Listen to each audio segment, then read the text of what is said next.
Just let yourself zone out for a moment. Let go of yourself saying, don't know, it's alright. Then your mind will refill itself again.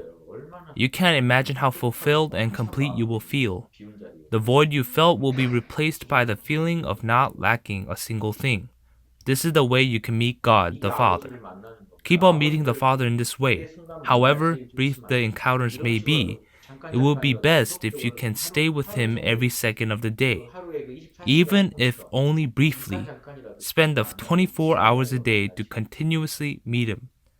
Try to meet Him once every few hours, or if you want, once every few minutes so that you can reassure yourself of the Father's presence. If you want to meet the Father, you need to put down everything you are holding. You cannot hold on to the creations when you intend to meet the Creator. Thoughts, emotions, and the five senses are all creations. Put everything down. I know nothing at all. You need to be a fool when in front of God. I don't know anything. I can't do anything. I know nothing, not even my name.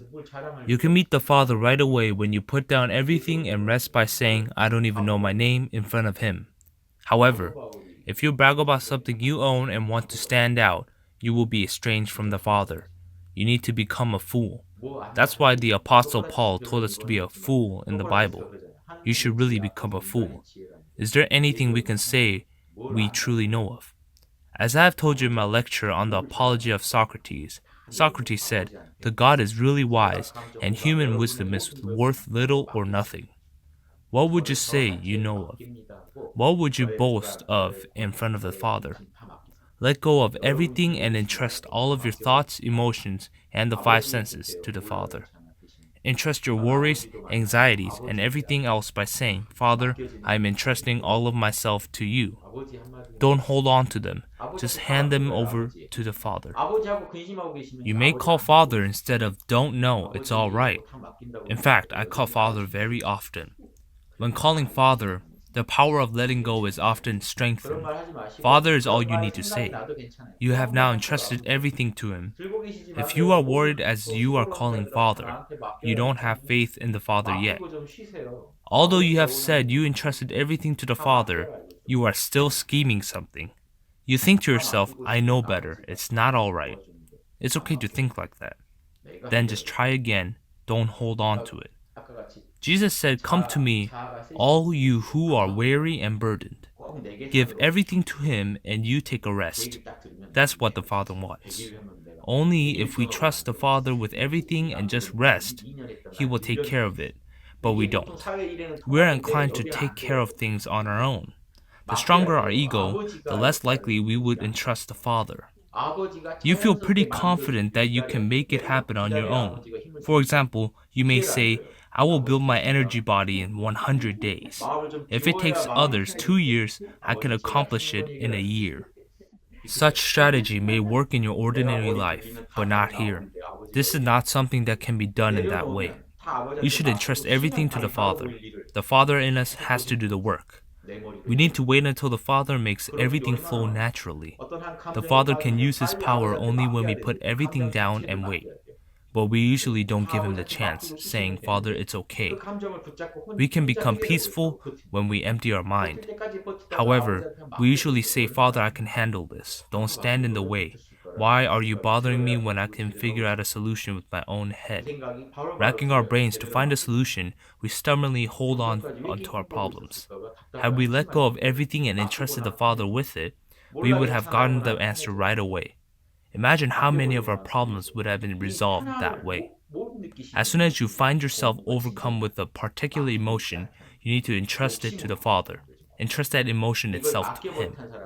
But we hold on to that emotion and persevere by ourselves in an attempt to resolve the matter when we can simply entrust it to the Father and rest.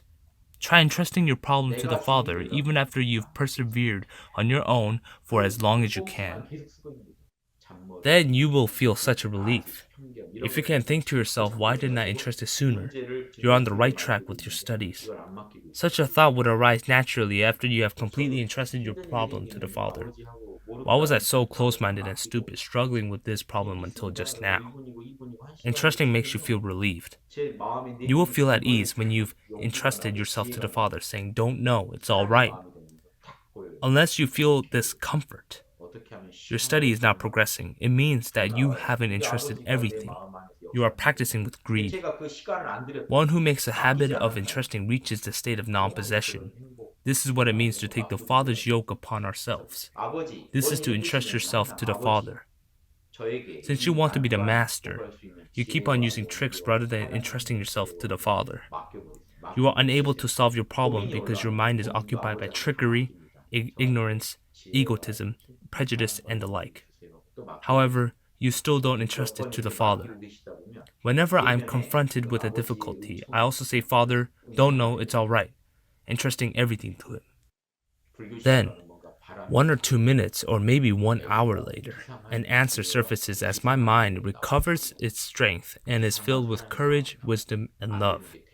Once this happens, my mind becomes refreshed and clear. This is how the Father works in my mind. If I hadn't given Him a chance, not entrusting myself to Him, I would have never enjoyed such a bliss and fullness.